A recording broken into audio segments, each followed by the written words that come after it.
যে আমরা প্রত্যেকেই জানি, অবগত আছি কি ঘটনাটা ঘটেছিল। তাহলে বিষয়টা হচ্ছে এরকম যে আমরা যা কিছু করি, আমাদের শরীরে একটা অঙ্গ আছে যেটাকে মাথা বলা হয়, তার মধ্যে ব্রেন আছে, ব্রেন সেল, কোষগুলো আছে। অর্থাৎ এটা যারা এই কাজটা করেছে বা ঘটিয়েছে তারা কি বুদ্ধিমান নয়? তারা আমাদের থেকে অনেক বেশি রেশনাল বিং, অনেক বেশি বুদ্ধিমান। কিন্তু তারা কি করলো, তাদের এই বুদ্ধিটাকে একটা ডিস্ট্রাকটিভ, ধ্বংসাত্মক কাজে লাগালো। শ্রী ঠাকুর যখন ছিলেন সেই সময় শ্রী ঠাকুরের কাছে দেশবন্ধু চিত্তরঞ্জন গেছিলেন। তো দেশবন্ধু চিত্তরঞ্জন সম্পর্কে আমরা প্রত্যেকেই জানি যে উনি কেমন ছিলেন বা তার কি করা ছিল আমাদের দেশের স্বাধীনতার জন্য। শ্রী ঠাকুরের সঙ্গে যখন কথোপকথন হচ্ছে, উনি বারবার ব্যস্ততা দেখাচ্ছেন দেশবন্ধু চিত্তরঞ্জন দা। তো ঠাকুর বললেন, দেশদা আপনি একদিন থেকে গেলেই হয়। তো উনি কিছুতেই থাকবেন না ঠাকুরের কাছে, বলছে না আমার উপর অনেক দায়িত্ব, আমাকে চলে যেতে হবে। তো ঠাকুর বলছেন, শোনেন, আপনারা দেশ স্বাধীন করার জন্য এত সংগ্রাম করছেন, তাহলে দেশটা যখন স্বাধীন হবে কার হাতে তুলে দিয়ে যাবেন দেশটা? তখন যখন কথোপকথন হতে থাকলো যে মানে দেশ স্বাধীন যখন হবে কার হাতে দেশটার দায়িত্ব কার হাতে থাকবে, ঠাকুর তখন বললেন যে বিবাহ সংস্কারের কথা বললেন, যে মানে সঠিক মানুষ যদি না হয় তাহলে তারা কিন্তু দেশ স্বাধীন হলেও দেশটাকে রক্ষা করতে পারবে না। ঠাকুর তৎকালীন যুগে সেই ম্যারেজ সিস্টেম বা বিবাহ সংস্কার কেমন হওয়া দরকার সেই কথাগুলি যখন বললেন, দেশবন্ধু চিত্তরঞ্জন শুনে ঠাকুরকে বলছেন, সবই তো বুঝলাম, কিন্তু এরকম করলে অনেক দেরি হয়ে যাবে।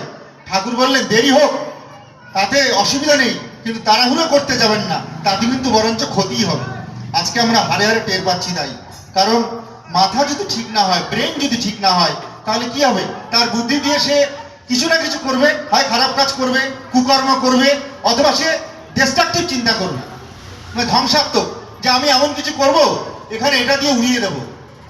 আমরা বর্তমানে দেখি একটা কালচার, একটা প্রথা চালু হয়েছে, আমাদের মালদা জেলাতেও আছে, পাশাপাশের জেলাতেও আছে, যে আমরা জানি যে বর্তমানে ইংরেজি শিক্ষা খুব চলছে। কারণ এটা একটা পাশ্চাত্যের শিক্ষা, পড়াশোনা করার জন্য এই ল্যাঙ্গুয়েজটাকে আমাদের রপ্ত করতে হচ্ছে, শিখতে হচ্ছে। তার জন্য বিভিন্ন বোর্ডের স্কুল চালু হয়েছে, কিন্তু প্রকৃত মানুষ তৈরি করার স্কুলটা এখনো চালু হয়নি। যারা আমাকে প্রকৃত বোধ শেখাবে, যতক্ষণ না একটা মানুষের মধ্যে বোধ জাগে, সে যতই ভালো স্কুলে পড়াশোনা করুক, সে হয়তো পরবর্তীতে ভালো কলেজে পড়াশোনা করবে, ইউনিভার্সিটিতে পড়বে, কেউ ডাক্তার হবে, কেউ ইঞ্জিনিয়ার হবে, সে ভবিষ্যতে অনেক অর্থ উপার্জন করতেও শিখবে, কিন্তু তার মধ্যে যদি বোধ না খোলে, তাই বোধ কি করে খুলবে? বোধ খুলে বলা হয় চ্যারিটি বিগিনস হোম, অর্থাৎ ঘর থেকে কিন্তু বোধটা খুলবে, এমনি এমনি বোধ খোলে না। কি করলে বোধ খোলে? একটা সন্তান সন্ততিরা, আমাদের যে পরবর্তী প্রজন্মরা, আমাদের বাচ্চারা কি দেখে? ঠাকুর এক জায়গায় বলছেন তার বাণীতে একটা ছোট্ট কথা, যে স্বামী স্ত্রীতে ঝগড়া করে ছেলে পুলোয় দেখে, গোল্লাইরি সদর দ্বারে বাচ্চাগুলোই রাখে। আজকাল ঘরে ঘরে আমরা কি দেখি? যে স্বামী স্ত্রী ঝগড়া করছে তার বাচ্চা কাচ্চা ছেলেপুলোর সামনে। ওই ছেলেমেয়েরা যতই ভালো স্কুল কলেজ ইউনিভার্সিটিতে পড়াশোনা করুক না কেন, তারা ওখান থেকে একটা বিদ্যা নিয়ে বাড়িতে ফেরে, বাড়িতে এসে দেখে যে তাদের যে গুরুজন, সবচেয়ে কাছের মা বাবা, তাদের মধ্যে সবসময় ঝগড়াঝাটি, অশান্তি হয়। তাতে কি হয়? তাদের মাথাটা ভঙ্গুর হয় এবং তারা ওই ডিস্ট্রাকটিভ চিন্তা ভাবনা শিখে, ছোটবেলা থেকে শিখছে, কিন্তু ওই শিখে শিখে বড় হয় এবং দেখে এমন কিছু কালচার পরিবারের মধ্যে দেখে, শিখে বড় হয় যে ভালো ভালো কথা বলতে হয় কিন্তু করতে হয় খারাপ জিনিসটা, কারণ পরিবার থেকে তো শিখছে। কিন্তু আমরা যারা শ্রী ঠাকুরের চরণাশ্রিত, আমরা দেখেছি যে পরম দয়াল ঠাকুর যেখানে আমরা দেখছি খালি গায়ে বসে আছেন। কেন? কারণ দেখা যাচ্ছে তৎকালীন যুগের শ্রী ঠাকুর যখন জীবদ্দশায় ছিলেন, একজন মা গিয়ে ঠাকুরের কাছে ঠাকুরের আলোড়নটাই চাইলেন, ঠাকুর খুলে দিয়ে দিলেন। মানে কত প্রেমময় তিনি ছিলেন, তিনি কখনো নিজের জন্য কিছু ভাবেননি। ঠাকুর যখন পাবনার হিমায়তপুরে ছিলেন, ওখানে একটা সময়কাল কাটালেন। ওখান থেকে যখন তিনি চলে এলেন দেওঘরে, তখন ছিল বিহার রাজ্যের অন্তর্গত, যেটা বর্তমানে দেওঘর রাজ্যের, আমাদের ঝাড়খণ্ড রাজ্যের অন্তর্গত বলা হচ্ছে। ঠাকুর যখন এসেছিলেন কিছু নিয়ে আসেননি, তার পার্শ্বদরা এসেছিল। কি করলেন ঠাকুর? ঠাকুর সেবা দিতে শুরু করলেন। ঠাকুরের এই সেবা, অর্থাৎ ঠাকুরের জীবন দর্শনটা দাঁড়িয়ে আছে সেবার উপরে। তাহলে সৎসঙ্গ কোনো ট্রাস্ট নয়। আমরা বর্তমানে অনেক প্রতিষ্ঠানকে দেখি, সেখানে ট্রাস্ট। কেন? সেখানে কি করা যায়? আমরা অনেক কিছু কালো জিনিসকে সাদা করে নিতে পারবো, কিন্তু সৎসঙ্গে আপনি সেটা পারবেন না। কারণ সৎসঙ্গ, এটা বলা হয় ম্যান মেকিং ইনস্টিটিউশন, এবং এখানে কালোকে সাদা করার কোনো উপায় নেই। এখানে আমি কালো থাকলে কালোই থাকবো, সাদা থাকলে সাদাই থাকবো। অর্থাৎ আমার ভেতরের যে অন্তঃসত্ত্বাটা সেটার বহিঃপ্রকাশ ঘটে, যেটা সভাপতি ঋত্বিক দাদা আমরা যখন শ্রী শ্রী ঠাকুরের এই সৎনামের মধ্য দিয়ে সদ্দীক্ষা যুক্ত হয়েছিলাম, আমাদের একটা অনুশীলন শিখিয়ে দিয়েছিলেন। সেই অনুশীলনটা করে চলার মধ্য দিয়ে কি হয়, আমরা প্রতিদিন করি। এখানে অনেক মায়েরা আছেন, মায়েরা আজকাল এটা যদিও ঘরে ঘরে শহরে কম ব্যবহার হয়, গ্রামে গঞ্জে কিন্তু আজও ব্যবহার হয়, কুলোর ব্যবহার হয়। কুলো দিয়ে কি করেন মায়েরা, শস্যটা ঝাড়েন, তুষটা উড়ে চলে যায় আর শস্যটা কিন্তু ওই কুলোর মধ্যে থেকে যায়।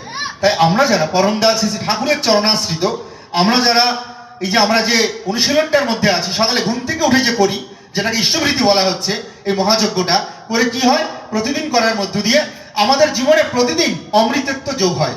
অর্থাৎ ভালো, আমার যে সুখ, মানে আমরা যে আনন্দে থাকতে চাইছি, সুখ চাইছি, কি করে হবে? আমি কি শুধু আমি যেমন তেমন করে চলে, বা আমি একটা হয়তো পড়াশোনা শিখে আমি অর্থ উপার্জন করতে শিখেছি, সেই জায়গায় আমি ভালো থাকতে পারবো? পারবো না। তাহলে আমার জীবনে প্রতিদিন যে সুখের যোগ ঘটবে, অর্থাৎ আমার জীবনে যে খারাপগুলো কাটবে, দুঃখর জ্বালা যন্ত্রণা কাটবে, বা আমি নিজেই নিজেরটা বুঝতে পারবো, এই যে ভেতর থেকে যে তার জাগরণ, এটা করা যায় একমাত্র এই করার মধ্য দিয়ে। তাই কিন্তু ভগবান শ্রীকৃষ্ণ গীতায় অর্জুনকে বলছিলেন যে, দেখা গেছে যে সেখানে তিনি যুদ্ধ না করার জন্য কত অজুহাত দেখাচ্ছিলেন, কিন্তু ভগবান শ্রীকৃষ্ণ যখন তার বিশ্বরূপ দেখালেন, সে কিন্তু কম্পিত হলো, ভয় পেল। সে বলছে কি যে, হে সখা, তুমি এ রূপ ফিরিয়ে দাও, তুমি আগের রূপে ফিরে আসো। ঠিক তেমনি পরমদয়াল শ্রী শ্রী ঠাকুরের জীবন দশায় অনেক ঘটনা আমরা জানি, বর্দার জীবনের জানি, শ্রী শ্রী দাদা বর্তমান আচার্যদেবের জানি, কিন্তু আচার্যদেব যিনি আমাদের জীবনটা আদর্শ, তিনি আমাদের কি বলছেন? বলছেন আমরা যারা শ্রী শ্রী ঠাকুরের চরণাশ্রিত, আমরা যারা জীবনে ঠাকুরকে নিয়ে চলছি, আমাদের জীবনটার ব্যক্তিত্বটা হবে এমন, অর্থাৎ সে ছেলে হোক বা মেয়ে হোক, যে আমাদের যে কর্ম, আমরা যদি আমার কাজটা ঠিক মতো করে করি, সঠিকভাবে করি, তাহলে আমার ঠাকুর খুশি হবেন। তাই প্রত্যেকেই আমরা এখানে যারা আজকে এসেছি, পরম দয়ালের যে গুণকীর্তনে মেতে উঠেছি, আমাদের প্রত্যেকের কিন্তু কিছু করণীয় আছে। আমরা প্রত্যেকেই কোনো একটা পরিবারের সদস্য, কারো স্বামী, কারো বাবা, কারো ছেলে, বা আমরা সর্বোপরি সমাজের একজন সদস্য। তাহলে আমাদের করণীয়টা কত বেশি আমরা জানি। 2 দিন আগে আমি আপনি হলে কি করতাম, আমরা সব ছেড়ে ছুড়ে গিয়ে ওখানে মেতে উঠতাম। কই, তিনি তো মেতে ওঠেননি। আমরা জানি যে একটা বিষয় হয়েছে, তিনি যেখানে থাকার আচার্যদেব সেখানেই আছেন, সব পরিবারে আছেন। আমি আপনি হলে পারতাম? আমরা দেখেছি যে বর্তমানে যে সমাজের একটা রঙ্গমঞ্চ চলছে, যদি এরকম আমরা দেখি, একটু বাজনা শুনি, কিছু লোকের জমায়েত দেখি, আমরা এইসব নিজের যে দায়িত্ব কর্তব্য ভুলে সেগুলো দিকে মেতে উঠি। কই, তিনি তো মেতে উঠলেন না। আচার্যদেব যেখানে থাকার সেখানেই আছেন। এবং তার আগেও আমরা করোনাকালেও একটা দেখেছিলাম, দুর্গাপুরে গিয়ে আমি অনেকদিন ছিলাম ওখানে, দেখেছিলাম স্বচক্ষে যে যেটা করণীয় সেটা করতেই হবে। করণীয় জায়গাটাই যদি আমার খামতি থাকে, তাহলে কিন্তু আমার ঠাকুর খুশি হবেন না।